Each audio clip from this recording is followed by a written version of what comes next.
Okay, so Pam Bondi sat in front of Congress and agreed to a series of leading questions like a contestant on a rigged game show, except the prize isn't a new car, it's the complete erosion of an independent justice system, and somehow this is being sold to you as accountability. Last Wednesday, she appeared before the House Judiciary Committee, where Representative Brandon Gill of Texas performed what can only be described as a call and response session designed to make the Biden-era Department of Justice sound like a criminal enterprise, and she went along with every single word of it. The whole thing has the energy of a lawyer leading their own witness, except both of them are supposed to be on the side of, the American people. Take a look at this, and I will give you my take later in the video.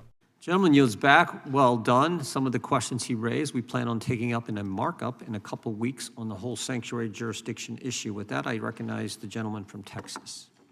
Thank you, Mr. Chairman, and thank you, Madam Attorney General, for taking the time to speak with us. We certainly really appreciate it. I've got a series of questions for you that we can get through pretty quickly, I think. Can you tell me, is it true that the Biden-Harris DOJ raided President Trump's home? They did. Did the Biden-Harris DOJ allow Jack Smith to spy on over a dozen Republican members of Congress? Absolutely. Did the Biden-Harris DOJ seize the phone of a sitting Republican congressman? Yes. Did the Biden-Harris DOJ and Jack Smith pay at least $20,000 to confidential human sources to provide information on President Trump?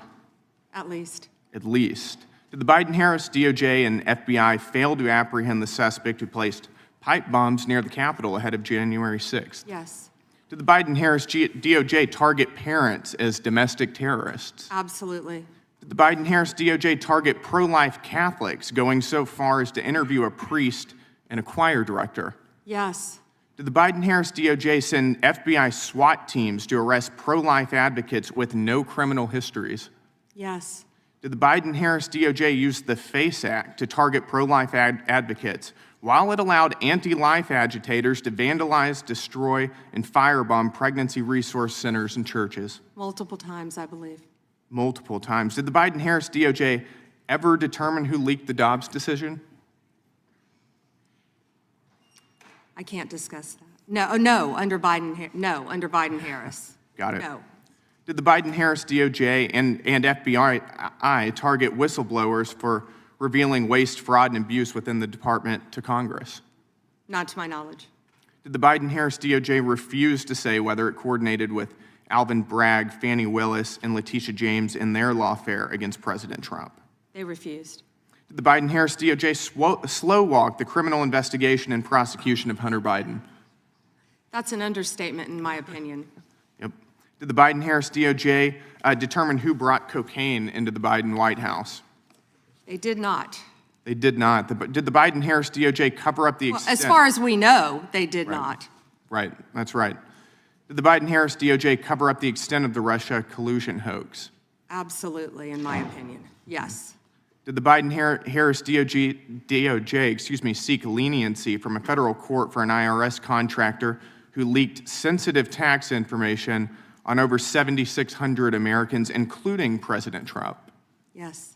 Did the Biden-Harris DOJ sue Texas because the state wanted to secure its own southern border? Yes. And finally, did the Biden-Harris DOJ attack SpaceX for hiring too many Americans? I believe they did. Yep. Unbelievable. It is unbelievable, and I appreciate that a lot of this is being cleaned up under your leadership. So thank you for returning the DOJ back to its core focus, which is on the rule of law. And I think that we see the results of that. I've got a few more similar questions for you. How have, over the past year since President Trump has been in office, how have murders trended in the United States? Since President Trump has been in office, the murder rate has dropped to a historic 20% drop in the national murder rate, lowest since 1900. 20% drop in 1 year. That's incredible, isn't it? And that's thanks to the incredible men and women of law enforcement, FBI, DEA, ATF, everyone working together to solve violent crime, along with our sheriffs, our local law enforcement, working as a team throughout this country, and our great state and federal prosecutors. Yep. And how have robberies trended? Have they gone, even if they've just gone up or down? Robberies, all violent crime, All violent crime has decreased, as well as robberies. So murders, violent crime, the country is more safe now, it's fair to say, would you agree, than it was a year and a half ago under Joe Biden? Absolutely, and Director Patel is working tirelessly to catch those, I'm sure you've been seeing, on the most wanted list. He and Deputy Director Bongino from day one said, we're going to get the most wanted list, and that's what's been happening, working hand in hand with all of our agencies. Yep. And I want to thank you for that. Thank you for the work you've been doing to refocus the DOJ again on doing your core job. We're very happy with it, and I'll yield the remainder of my time to the chairman. I appreciate it, gentlemen. I would just say, earlier one of the Democrats said that they said, who are you, who you are? And I think you're the Attorney General who I think on the first day disbanded the FIDF, first day on the job, rescinded the memo that required spying on parents that Mr. Garland had issued, and stood up the weaponization working group. I think you did that all on day one.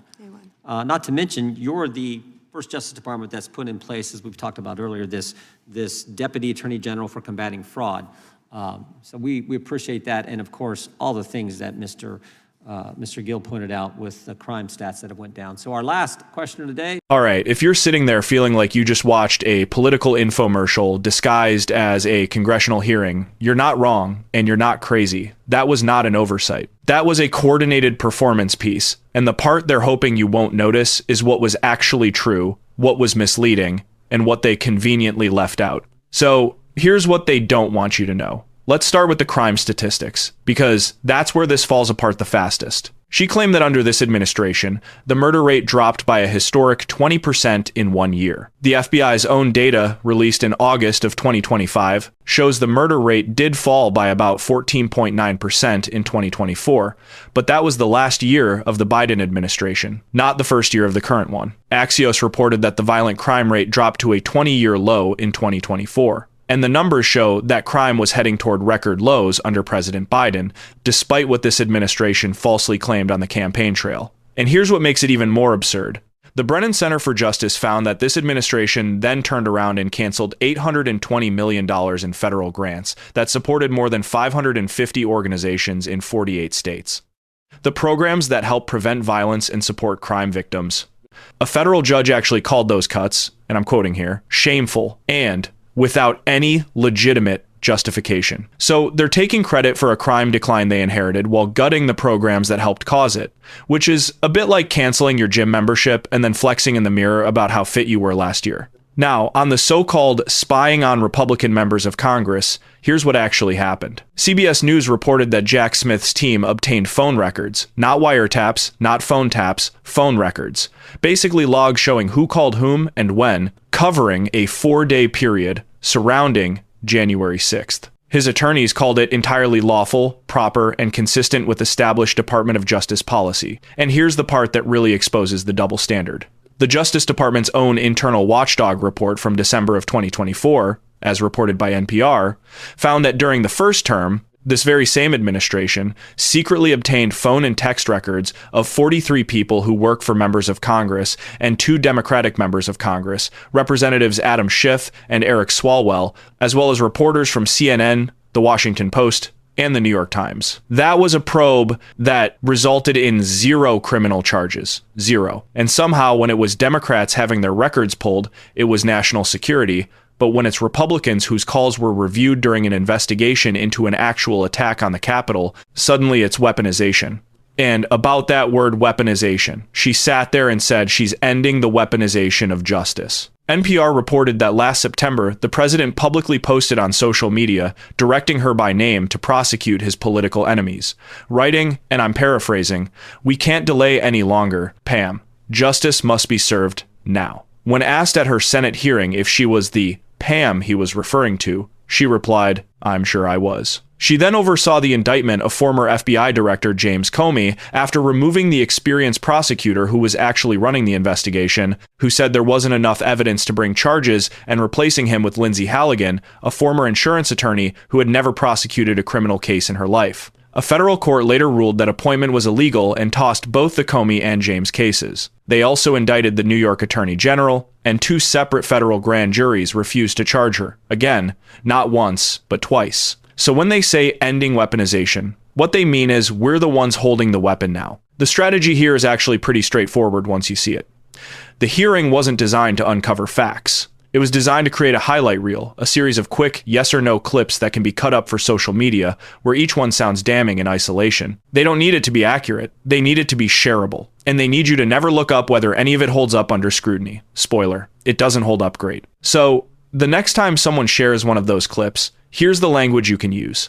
The crime decline they're taking credit for started under Biden and is documented by FBI data, and this administration responded by slashing over $800 million in the very programs that helped drive it down. So what does this actually mean for you? It means you now have an attorney general who will sit in front of Congress and co-sign a series of partisan talking points as though they're established facts, and nobody in the room is going to push back because the people asking the questions already know the answers they want. That should concern you whether you're a Republican, a Democrat, or someone who just wants the Department of Justice to, do justice, which I realize is asking a lot lately, like expecting a restaurant called the Burger Shack to actually have burgers. On the institutional side, the Brennan Center for Justice documented that multiple federal judges have begun openly questioning whether the Department of Justice can still be trusted to tell the truth in court. Its anti-corruption unit, the division responsible for holding government officials accountable when they break the law, saw 5 of its senior leaders resign in February of 2025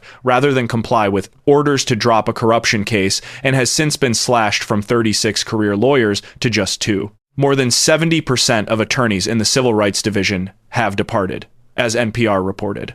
A letter signed by more than 280 former Department of Justice employees stated that the department is failing to uphold the rule of law, as MSNBC exclusively reported. And crime experts told CBC News that the real drivers of the crime decline were Biden-era investments through the American Rescue Plan, the COVID recovery bill that put billions into public safety, not anything this administration has done in its first year. One researcher from the Vera Institute of Justice put it plainly.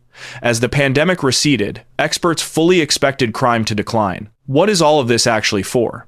Is it for public safety, because they just cut $820 million in crime prevention funding? Is it for accountability, because they fired the prosecutors who wouldn't bring the cases the president demanded? Is it for the rule of law? Because the president is posting prosecution orders on social media like he's placing a DoorDash order. No, it's for the same thing it's always for. A highlight reel, a narrative, and the hope that you won't check the receipts. And this is the same administration that spent the entire 2024 campaign telling you crime was through the roof when, as the FBI, CBS News, NBC News, Axios, and the Council on Criminal Justice all confirmed it was actually plummeting. This is the situation so far. We have an attorney general who has presided over retaliatory indictments that collapsed in court, the gutting of crime prevention programs, and the transformation of a congressional hearing into what amounts to a partisan loyalty test, a scripted call and response where the answers were predetermined, and yet, somehow, she's the one claiming to have restored the rule of law.